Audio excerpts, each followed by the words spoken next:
That's when we said, for example, now who would like to call me with, would you like to give me a call? Let's suppose you deal in Tilal Al Gulf, right? Let's say I have a 4-bedroom townhouse in one of the clusters, and you're calling to list, you're calling to, you have a client or whatever. You're calling just generally to list the property or to whatever. No problem. Okay, just give me a call. Yes, hello, good evening, ma'am. Good evening. Yeah, this is Yazid speaking. Actually, we had a word last time regarding your 4-bedroom townhouse in Tilal Al Ghar. As mentioned, you had the word that you are selling. Sorry, who are you again? Yeah, this is Yazid. Okay, where you calling me from? I'm calling you from ANW Real Estate, the French company that I had a word with. Okay, I really don't remember if I spoke to you Sure, previously. no problem. Basically, you're getting daily calls from A lot of calls, yes. A lot of brokers, so basically I can understand you will not remember that. But we had a word and your 4-bedroom townhouse at their price. Okay. What offer do you have? So basically now I have a client who is really interested with me and we are looking at the price point of 3.4. 3.4. Yes. I'm looking at 3.6 million because another broker yesterday told me that the prices are still going to go up, so I'm holding. Yes, basically you will get also this price of 3.6 but not at this current market actually. When do you think I can get that kind of price? Basically after the handover mostly. Since now we are still partly giving units, like getting handed over. Phase 1 was handed over, second phase also, third phase is still on the hold because we didn't receive all the keys yet. So for the phase 3, it's still not reached that point of price. We are looking mostly at 3.3, 3.4 selling prices, looking into the last transactions. Mm-hmm. So you have a client specifically for my unit? Specifically for unit, I already introduced the unit to the client. They already know which unit is it, where is it located and everything. And what kind of offer do they have? Are they cash buyers? Yes, we are dealing mostly with cash buyers, and for this unit, it's a cash buyer as he cannot go for mortgage and you didn't get the keys yet.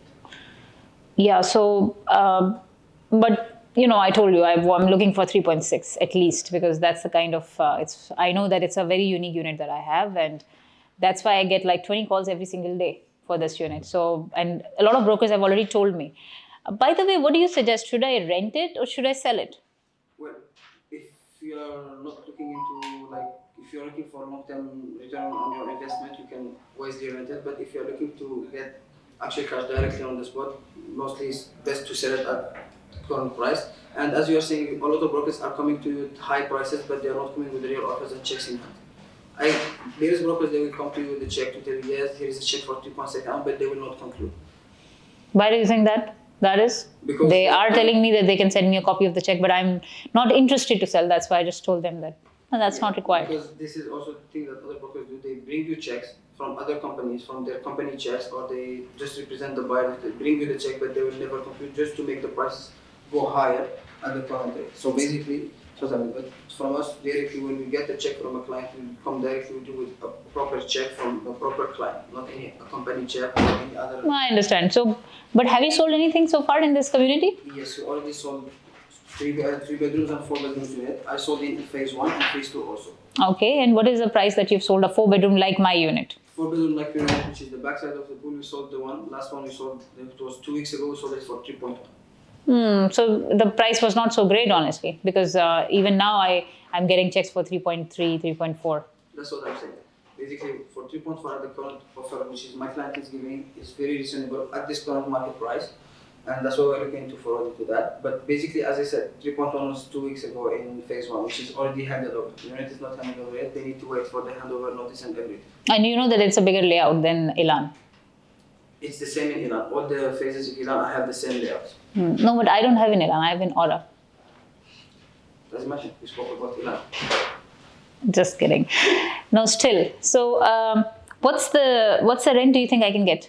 For the rent, for the 4 bedrooms, they are looking at 250 asking prices. But currently, the most rented one, there was few units which were rented according to their selling. We're looking 230, 240 prices. But so by the time this get handed over, I can get around 230, 240? That's a good rental, so I think I shouldn't sell then in that case. But there is a catch on that. Not all the units are rented currently. There's few units rented. Only 2 or 3 units are rented. Most of the community is still empty because there is no neighboring in the area. There is no supermarkets. There is nothing in the area currently. Basically, if you need to buy something or something, you need. Oh, there is. Wow, how could you say that? There is Motor City right across, and then there is Port City. There is all the supermarket is there. In other community. And no, but they just opened Carrefour inside. Not yet. It was programmed for the end of the year. But it's open now. Now it's open, but basically it's not. So it's open. So it means that we do have retail now in the area. So I don't think so. That's the reason for that. That's mostly the reason. Because So you're saying that I should not rent it. I should sell it? On my opinion, my personal opinion, yes, basically because basically what you are making now until you didn't finish your payments it's more than 100% benefit. Yeah, because see, I have not made full payment. It's a post-handover plan I took. Yes. And I think and the prices have increased really good. So I think for me, I feel I would rent it. I don't think so I will sell it until I get 3.6. If you want to wait until 3.6, that's also a good thing. When do you think could that be? You can look at the handover prices basically, because when the handover comes, mortgage buyers will come into the market also, so then the value will go higher. But basically, you cannot assume anything. We're just saying that on the handover, because we know that when mortgage buyers come, the prices go up also. So then we're looking for another rate on the handover date, and also you will have the keys in hand, so property can be viewable, people will come and see. So do you think that the price I'm asking 3.6, I will get it probably by handover? I cannot promise you that it will be achievable, but from what we are looking currently, maybe it can reach to that. No, but I've spoken to a couple of other brokers as well, and they're telling me that it will at least touch 3.6 or more, because there is another community of MR coming now at the back, which is even more pricier, and then there is another community by Damac and some other, and it has become a very hot property now. It becomes, because like we're looking at the quality of the land, but you cannot compare it to Damac. As you can see, the project of Damac we're speaking about, which is Damac Lagoons, and they are delaying their constructions until 2025. No, but they are getting handed over now. I have also bought in Lagoons. And which one handed over yet? There is no handover notice. They are getting handing over on time. The first phase I bought in Santorini. Santorini, which is 2024, but the Lagoons will be delayed. Why? What do you mean by that? You get the town. I will stop you over there. Never desell a project. Your call is very good, but never desell a project. You don't know how you will offend the other person. Because people don't make one invest. People generally have multiple investments. So we know the comparisons of area and all that, but that is our thing. We give that information when we see it's required to talk about it. However, whoever the developer is, whatever the project is, do not desell it until you are at closing. You know, when you are closing, at that point of time, you have to tell the client decisively to go for this and not that because of this and that. But when you are having this kind of a conversation, like let's suppose, have another property, and it's very common. Everybody has bought in the Lal Algarve, also has in Lagoons, most of the people, because similar price points, this and that, adjoining communities. You don't know. People have like multiple. They have bought in a couple of other people who are in Al Qudra. They have multiple options over there. And these people, when you desell a project which they already own. Yeah, I know this is bad for them, basically. No, it's not bad for them. It's bad for you as a broker. Yeah, but the thing is, that's the thing I was telling them. Fact. You are. Hence, you have to be a bit diplomatic when you are talking about all of these things, because do not give the information that is not required, and never desell a project. Please, guys, understand, never desell. Because if any developer, I'll tell you why. Any developer or any project, never desell, because you don't know when you have to sell it to that client. And you don't know when the client, and if, for example, I have this property and I have that property. Yesterday we had a training where we discussed that you have to create an interest in the client. Let's suppose a client doesn't want anything. He doesn't want to rent, he doesn't want to sell, whatever. Still, I want to have a conversation with the client. What am I going to do? I'm going to create that interest by telling the client, praise the client of his choice of investment. It's the best layout that you have bought, and it's a brilliant unit, sir. Whenever you think about selling or renting it out, please contact me. This is my number. This is my name. I would definitely have a client for it, because whoever is looking for units in this community, they always want this. It's a very high demand unit. Create that interest. The client is like automatically pumped up and happy about the fact that he has a good choice of investment. Same conversation now we are carrying on, where I just mentioned you while I'm talking to you that I have gotten a Lagoons as well. And you said they will not hand over on time. They will not. You're not supposed to do that. Don't do that. You don't know. So what you're going to do is, we will do that when we are at a point of decision making. In this conversation, I'm going to say, sir, brilliant choice. Which phase have you bought? And he will say, let's suppose he says, I bought in Santorini. We all know for a fact that whoever bought in Santorini, Costa Brava and Nice, or the first 4-5 clusters, they will definitely make premium because they bought at a lower price. Anybody who's bought in Morocco maybe, which is just recent, 3 million and all, even though those people will not make any profit, but even that guy I'm not going to say this to. I will say it's a good choice, it's a good community, this and that, it's progressing and it will have this. You have to create, because what do we need? Why are we making this call?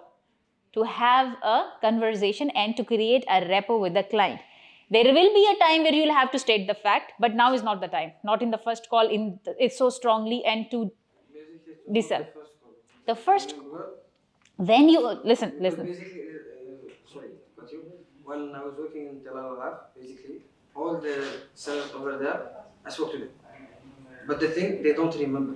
Most of the people, now there is few of them which is I'm in good touch with them and all, we have good relation and all. But most of the sellers over there that I spoke to, they will never remember your name or where are you from. That's completely fine. What I'm trying to no, but that is how, Yazid, that's how you are creating that rapport with the client. I want this person to remember me. Yeah, but basically, as I told you, now I have good people there that I'm speaking to. Good. Yes, so when you have this continued relation and you in this the first call you have made a good impression on me as a seller. You've told me understood that you know about the price, you know about the rental price, and then I asked you what should I do. You told me now it's not handed over, this and that, price might increase, not increase. Yeah, you talked about it, all good. But then don't desell anything, because that creates automatically. I'm telling you my personal reaction. It has nothing to do. If I own a property in 2 projects and you just try to desell what I already bought, I don't feel good about it. And if I don't feel good about it, I probably will not do business with you. So what we have to do is to make the other person feel good. I'm not talking about exaggeration, lying or saying wrong things. Just use your information at the right place. We will definitely talk about the specifics of the products when we are finalizing something, when we are at the closing, this thing, when the deal is maturing or something. When I am the seller and I've given you this property, and then I am coming back to you and asking you that, you know what, Yazid, I have this unit in Lagoons and I'm looking to sell. Then you will come back with your pitch and this and that, and you'll say, sir, I've sell it at this price or this price because this is the market situation and these are the number of units in the market. Then you're going to do the comparisons on that. But in the first call, never ever desell a product. And this is not just that, it's ethics, professionalism, and etiquette. Do not desell a broker. Do not desell any other broker. And he will say, let's say I bought from this company. Do not desell another agency. Do not desell another developer, and do not desell any product, because it automatically creates a negative impression. For example, if I've seen people doing that, you're speaking to a client and you will say that, you know what, this agency, it's like that and they've done that, and no need, absolutely no need. Yes. So, and then we come in and we say, this developer, sir, this developer is so bad, this developer has done that, yeah, boy. Until we are at that position to talk about that specific product of that developer where the client has faced something, we talk about it. Or we are trying to let the client choose between option A and option B in terms of developer, development, location, whatever. Then we talk about these things. But otherwise, do not try to desell, because deselling it creates a negative impression. And secondly, most importantly, you don't know when you're going to sell that product again. For example, let's suppose, I'm just giving you a very basic example. Let's say we were selling Central Park at 1.3 million. The client would not want to buy. And we would also say it's so expensive, so expensive. It's also deselling when you say the product is so expensive. And it's not, because it's in the center of the city, this and that. And these people have the vision to project this and whatever. Now selling at 2.7 million. Now when I look back at that, I was like, why did I desell it? It was a good product, but I didn't have that vision to see that. Hence, looking at Lagoons also, we don't have that vision to see exactly what is going to happen. However, we are only making our calculations on the basis of number of units, the sizes, the market comparison, the prices of people buying this. However, still, everybody will make premium and profit and all that. However, client to client, we are going to hold our horses and give them this information when it is required, and we will not desell anything. Yeah, I have a live example of that. I have one client, I was running behind him for like 4 months. He had the unit in District 1, he had a villa basically on the lagoon and all. And he was selling at cheap price basically. He was selling that when the market was for 22, he was selling at 19. And I had already client for it. I reached to his wife, then I reached to him. But this client is very slow. He will not send me details. Very slow. I thought maybe this guy, like, Of a point, I like looked at him down because I was like, why is he selling this price? And I had gotten information that he has late payments and all. I said maybe this guy just made money, bought the unit, now he's in debt, he's selling for this price. You know, you cannot know. So I was behind him. He does not respond. One day he responded. He was like, yeah, sorry, I was busy in this. I sold the unit. How much? He sold it for 19.5. Congratulations to you a lot. So I just gave him a word like, if you're interested, we can still have work together. And I said, okay, let's have a meeting. I went to meet him. We were speaking about his inventory. He have the Royal Penthouse in Six Senses. He have like big inventories. He have more than 300 million of real estate. Then he gave me something like I didn't want. He was like, you know what? I have something. Just get rid of it. I couldn't imagine that a guy who is having more than 300 million of real estate in Dubai would have 4 studios in Azizi Riviera. That's 7 years waiting for the handover until now, and he's want to sell them like at OP. And still up to now, the studios are available. He didn't sell it. Give it to me, I'll sell it. I have them. Okay. 4 units. We just sold 2 units. Basically 4 units he's selling at OP, but the size is... It's okay. You have to understand, there is a buyer for every product. It all depends on the pricing. That's the thing. Everything sells, everything rents if the price is right. He bought them at 500. So that's fine. That's the market price. We sold at 510, 520, 530. He said, 4 units, give me 2.1 million, sell them. Basically. Okay, yeah, we can sell it. It's 38 and 38. Doesn't matter. Doesn't matter. These are a small ticket size in Medan, so it will still sell. And a very, very important point, guys, note this. You don't know who you're talking to on the other side. You don't know what is the caliber of the client. And you don't know what kind of inventory the client is sitting on. And you don't know where all he has invested. So if you will just blabber about a developer or a development or a product, you will create an impression, which is not required. And just for you to know, guys, I almost closed him. But the agent that I was working with in the developer, they told me we will not give discount. Then I pushed to get the discount. Still they didn't give, but another broker agency, they went there, they got the discount, I sold them the deal. The deal was for 105 million dirhams. It was an 8-bedroom mansion. Wow, that's nice. Good client. So this is, hence I'm saying that we don't know. So in the first call, you have to have a certain approach in the first call. And that approach is to create the rapport with the client you're speaking to. And most of it should include your introduction and what kind of areas you're working on, what kind of deals you have done, what kind of clientele you have, if you're handling a portfolio, whatever you're doing, whatever small, if you're new, if you're old, how many transactions you have been doing, what kind of clients come across, right now what inventory are you working on, or this is how you're going to introduce. That's why I said, create your introduction. Your introduction means a lot. Nobody over there knows who you are. They just hear your voice. They don't know who you are, how do you look like, what kind of market experience do you have. They haven't spoken to you enough. And you have only this 1 minute, 1.5 minutes to explain to them who you are. Hence, this introduction is very, very important and has to be a very strong introduction so that it creates some kind of impression. What do you do when you are trying to, approach somebody for the first time? Let's say for listings or for... Just from the seller side or from the buyer side? No, seller side is for the... No, I'm a broker. You're a broker, so you're approaching them. If you don't want to call, what do you want to do? Maybe you want to send them a message or a WhatsApp. I prefer like emails. Like if I have their emails. Good. Because like WhatsApp they ignore. Like emails they see. Because the other person should have a choice. I feel that the other person should have a choice. So if you send them a WhatsApp message, they don't have a choice. It comes into their inbox and it comes on their face. So they will ignore it and delete it. And will not feel good about it also. Sometimes they block also. And also sometimes they will block and delete so that they don't get a message from this person again who don't has the... Generally, it's against etiquette to send somebody that they're not interested to see.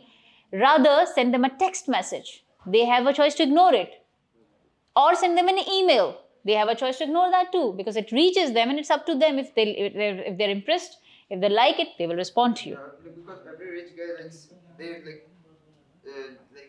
they always anybody think about your own mentality. If you are looking at emails, SMS and WhatsApps, what I do, I just look at it, whatever numbers that are not saved in my this thing, I don't even try to open. I will just click delete, nothing else.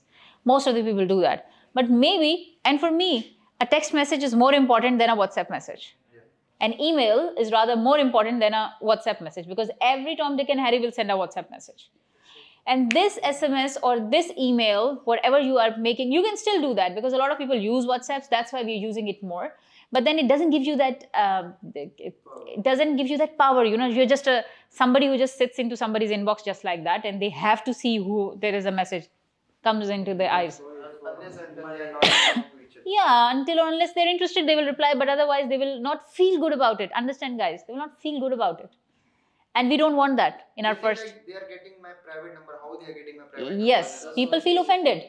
They feel offended. Just like a call or WhatsApp message is the same thing. You're just invading their privacy and calling them directly. Or Basically, for me, from my personal opinion, on a secondary market, which is with units and or resale for any other projects, the call is the best way to. yes, attention. because you get a response back, and you might also get. I mean, again, you might not get the inventory or you might not get the unit, You get the guy. but you get the person.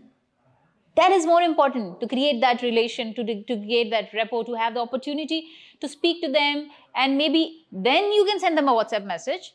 And right after a call, of course, see, it's a full circle. If you're starting from here, you have to complete.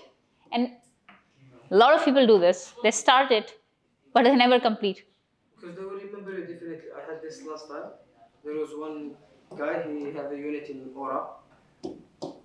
I spoke to him about his unit. He said, I don't want to sell. That's on the phone. He said, I don't want to sell. I said, okay, no problem. We spoke a bit about the market and what I did. After the call, just dropped him a WhatsApp message. Okay. It was a pleasure having a word with you. If anytime you want to sell anything, here's my card, here's my number. And we keep it. He saw the message, but he never responded to me. 3 days after the launch of Palm Jabal Ali, he sent me a message. He said, do you have any inventory in Palm Jabal Ali? It's very common, by the way, guys. So you have whatever you have started, you have to finish it. If you have made a call, if you sent it and somebody's spoken to you, you are going to send them a follow-up message or a follow-up email or something where you are completing the process of your, and your email should also be like properly structured, has to say gratitude, thank you for your time on the call regarding this and this. This is Farwa, and I had it was a pleasure speaking to you. And as we discussed, please find below my business card. Kindly save my number, and I will be sending you more information. Whatever you discuss with them over the call. If you had a good experience, if he's ready to give you the inventory, then you'll send him the process of how are we going to list the property. These are the documents that I need from you.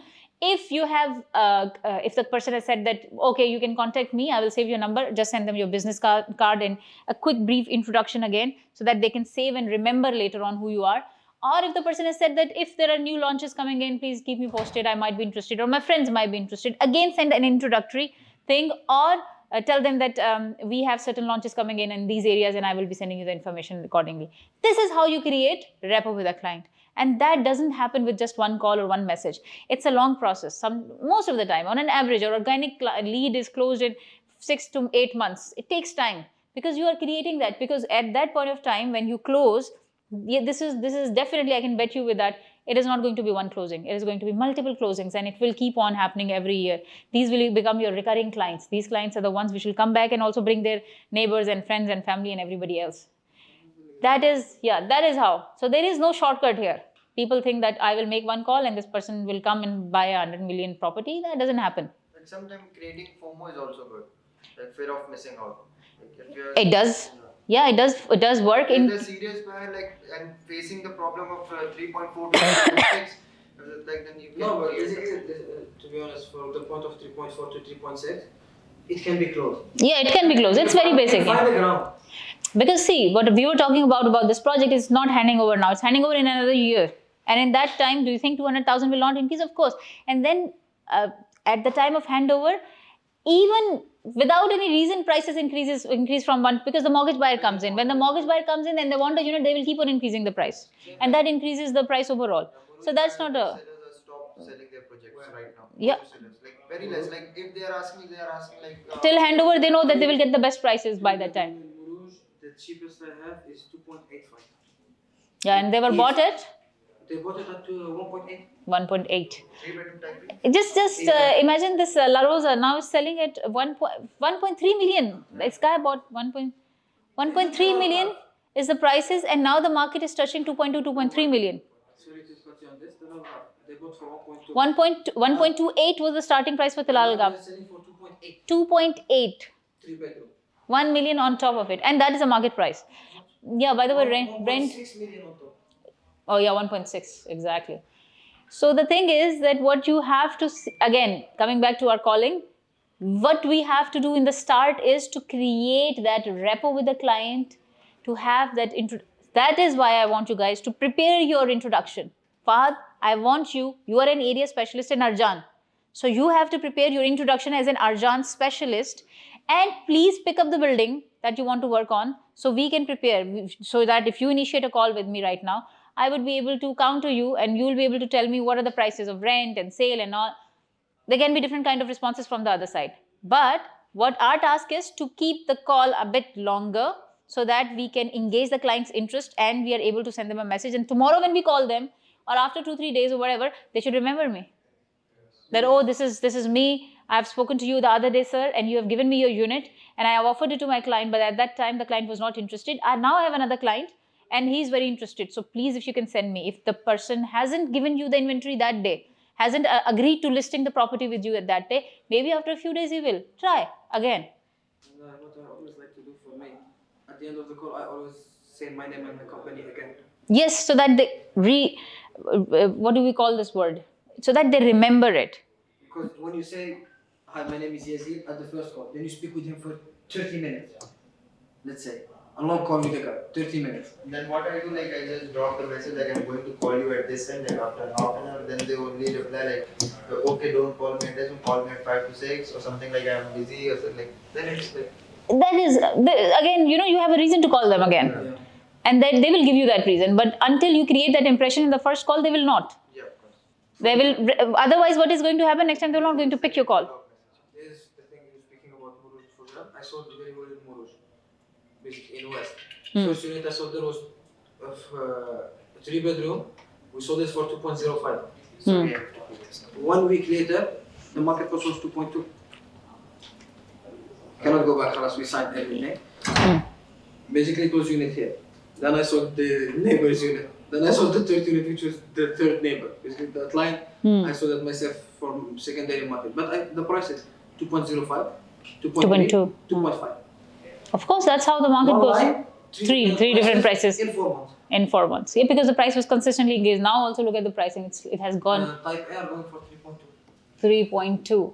And on the par directly, 3.3 up to 3.4. And Wait. please start speaking about it because there is no interest to say that. There is only 4. Yeah, people have held because now they're going to wait till the handover because they'll get an even bigger hike on There the is one last payment in November. And what's the payment plan like in Muruj? No, in West it's 50-50. But in East it's 40-60. 40-60, the first one was. Yeah. Okay, so when you're making a call, for example, Fahad, now this is very important for you because the first time you're knowing like how to get a listing and this person has agreed to give you the listing. Like let's suppose you've called me and you've asked me for a 1-bedroom apartment and I say, yeah, okay, it is available for rent. Okay, so we're going to list the property online on our portals and there are some basic criteria that we need to fulfill. There are some certain documentation that we need to get from the seller or the landlord to list the property, whether it is for rent or for sale. Rafa, it's very important. So Arsh, do you have any idea what kind of documents do we need? To sell a property. Yeah, they want to list. So I'm calling basically to have this inventory. So I'm going to list the property. Yeah. So I have that, and once I have that, the client says, yes, perfect, I'm ready to list the property with you, for example. What I'm going to do after that is I need some documents from them. So what are the documents that I need from them? I require their actually passport copy. If they have embark ID copy. And I'll send them Passport copy with signature page. with the signature page. Yeah. And I will require form A. I'll send him a form A from my. Yes, one second, Emirates ID. So first of all, their own documents, their identification documents. So if somebody is, we can use either, if they are residents, we can use Emirates ID as well. If they are non-residents and they don't have Emirates ID, we can ask them for the passport copy with the signature page. And secondly, what are the property ownership documents? What is property ownership document, Arsh? Title deed. Title deed. If plan, it will be okay. And if it is an off-plan project, then it is going to be okud. So either of them we are going to use. It can be used. What else do you think we need, Farah? Email, contact number. Yes, email address, mobile number.